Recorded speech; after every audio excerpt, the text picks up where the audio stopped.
Bonjour chers amis, bienvenue dans notre troisième soirée qui a pour thème Jésus, mon espoir. Et en effet, nous voulons croire que Jésus, c'est la seule espérance pour un monde à la dérive.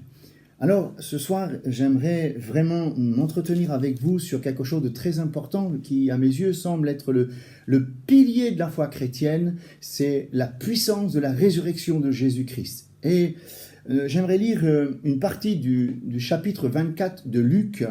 On aurait pu lire tout le chapitre, il y a 53 versets, donc c'est un peu long, je vous encourage à laisser votre Bible ouverte.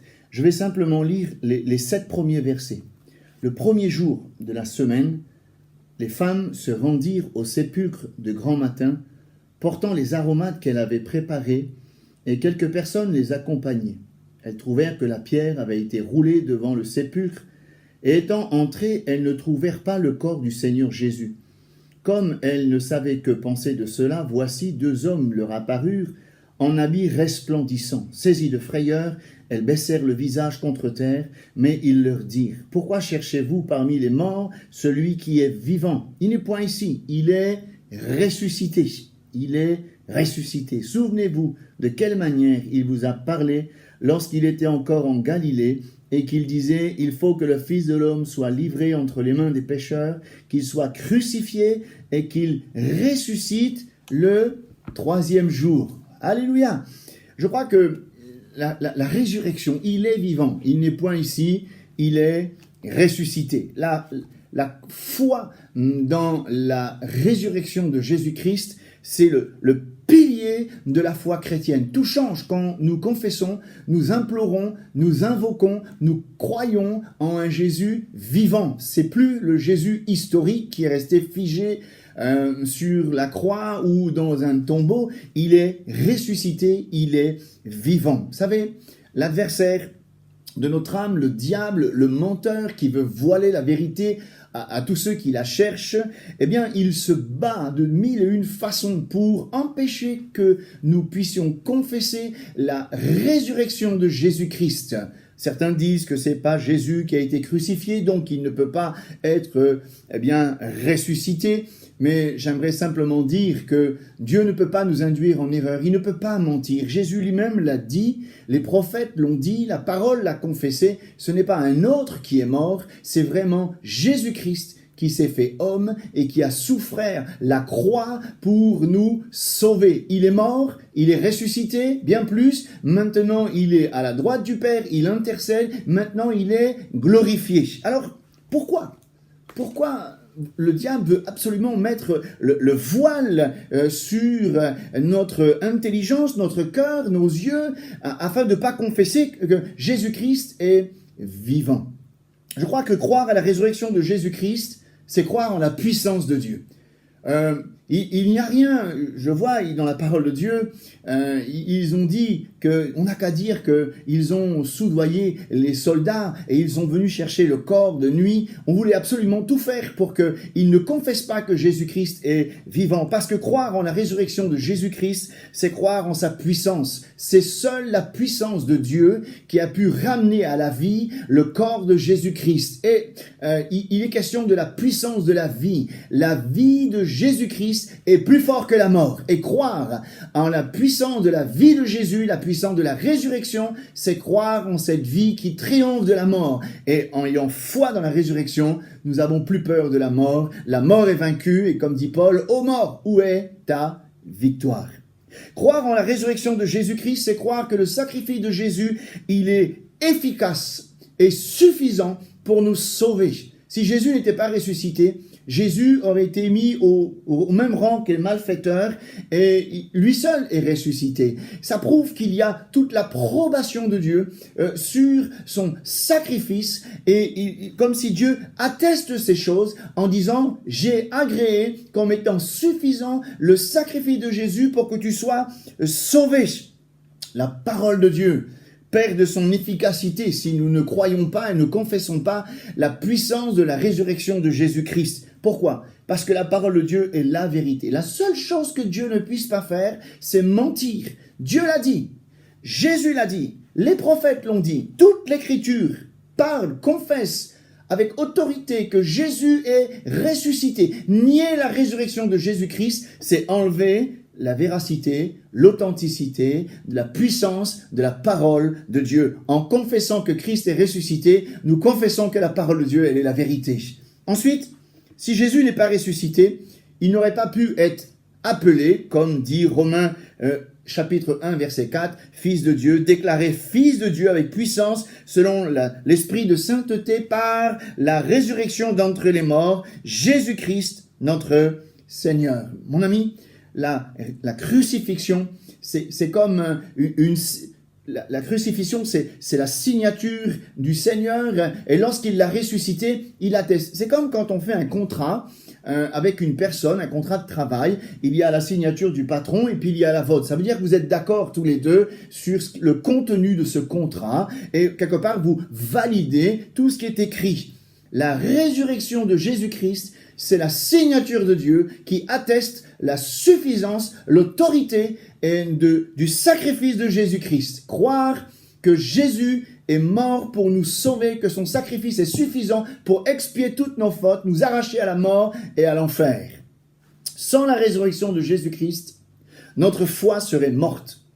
Nous aurions foi en un Jésus historique, un Dieu passé. Or, Jésus n'est pas un Dieu du passé. Il est le même hier, aujourd'hui et éternellement.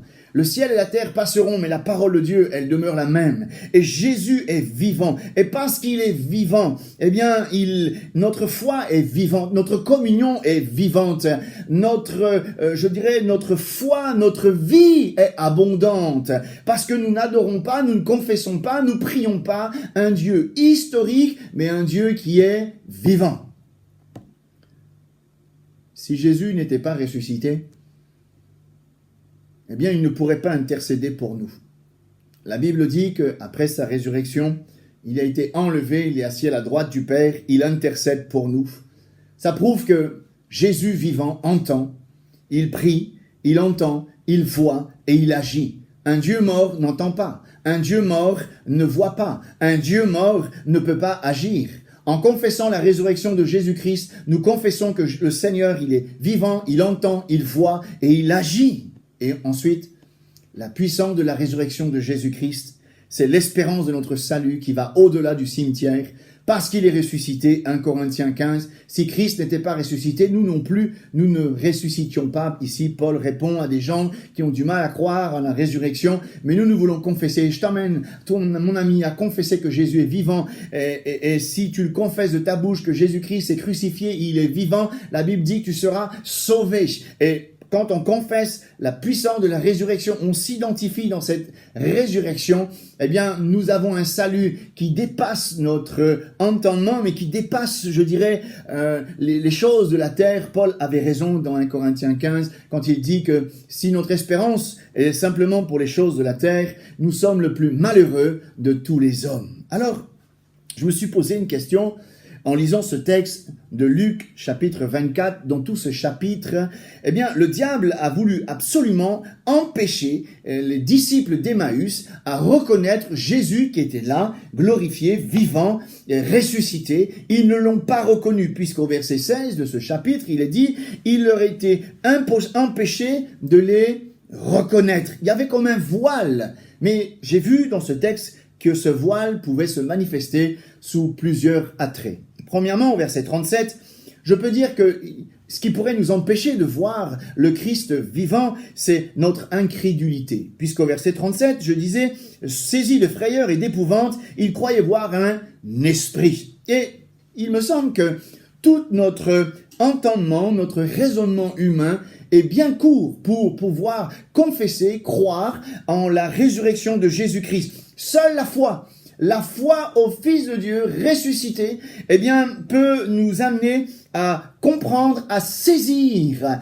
la puissance de la résurrection de Jésus-Christ. Au verset 22, les disciples disent « Il est vrai que quelques femmes d'entre nous nous ont fort étonnés, s'étant rendues de grand matin au sépulcre. » Ils avaient entendu, mais il y avait là comme une incrédulité. Et le seul moyen que Dieu nous a donné pour vaincre l'incrédulité, eh bien, c'est la foi. Et la foi vient de ce qu'on entend, la parole de Dieu. Et lorsqu'on lit la parole de Dieu, la foi naît dans notre cœur et on confesse un Jésus qui est vivant. Thomas, on appelle souvent Thomas l'incrédule. Lui, il voulait voir pour croire et Jésus lui a répondu d'une manière extraordinaire « Parce que tu m'as vu, tu as cru, mais heureux ceux qui n'ont pas vu et qui ont cru. » Ça s'appelle la foi. Et je crois qu'aujourd'hui, nous pouvons croire, nous pouvons confesser que Jésus-Christ est vivant, même si on ne peut pas le voir de manière physique, mais on voit son œuvre, on voit ses bienfaits, on voit sa paix, on voit sa gloire. Elle nous est révélée au travers du Fils de Dieu, Jésus-Christ. Ensuite, le verset 25 dit « Ô homme sans intelligence, dont le cœur est lent à croire tout ce qu'ont dit les prophètes. » Jésus est vivant et nous devons le croire parce que la parole de Dieu le dit. La parole de Dieu, c'est la vérité. Et même si on ne peut pas le voir, la Bible dit que Dieu est esprit. Il faut que ceux qui l'adorent en esprit, en vérité.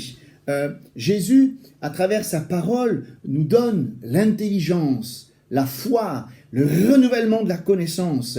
Et lorsque nous lisons la parole de Dieu, nous ne voyons pas un Jésus qui est resté dans le tombeau, mais un Jésus vivant. Et plus on va lire la Bible, plus on verra un Jésus glorieux. Et plus on verra un Jésus glorieux ressuscité, plus nous allons vivre des expériences avec ce Seigneur qui est vivant. Autre point, au verset 21, les disciples disaient « Nous espérions que ce serait lui qui délivrerait Israël, mais avec tout cela, voilà le 3e jour que ces choses sont passées. » Il me semble que voilà un autre point qui va empêcher de reconnaître la résurrection de Jésus, c'est les soucis et la déception. On entend souvent « Si Dieu est vivant, mais pourquoi il y a tant de souffrances ?» Permettez-moi de vous dire simplement, vous qui pensez comme cela, ne mettez rien d'injuste à l'égard de Dieu, parce que Dieu est juste dans ce qu'il est, dans ce qu'il dit, dans ce qu'il fait. Il est amour.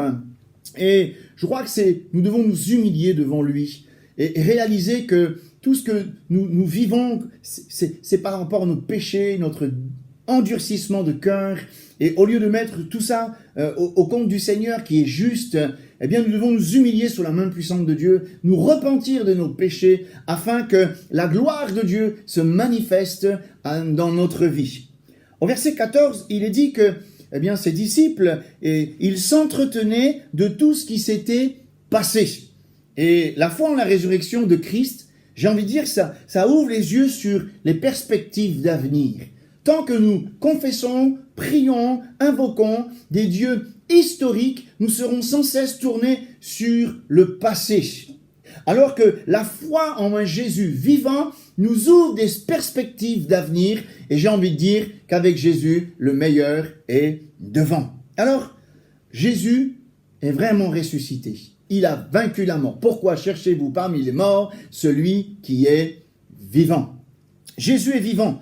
Et dans la parole de Dieu, il est dit qu'il est apparu à Marie de Magdala, à Pierre, aux 2 disciples d'Emmaüs, à Thomas, à plus de 500 personnes. Mais aujourd'hui encore, Jésus vivant se révèle dans la vie de ceux qui le cherchent avec cœur, avec sincérité de cœur, avec foi. Et lorsqu'il se révèle comme étant le vivant, il change les cœurs, il change les vies, il libère les captifs, il pardonne les péchés, il restaure, il régénère, il bénit. Et il nous bénit même au-delà de tout ce que nous pourrions penser ou même espérer.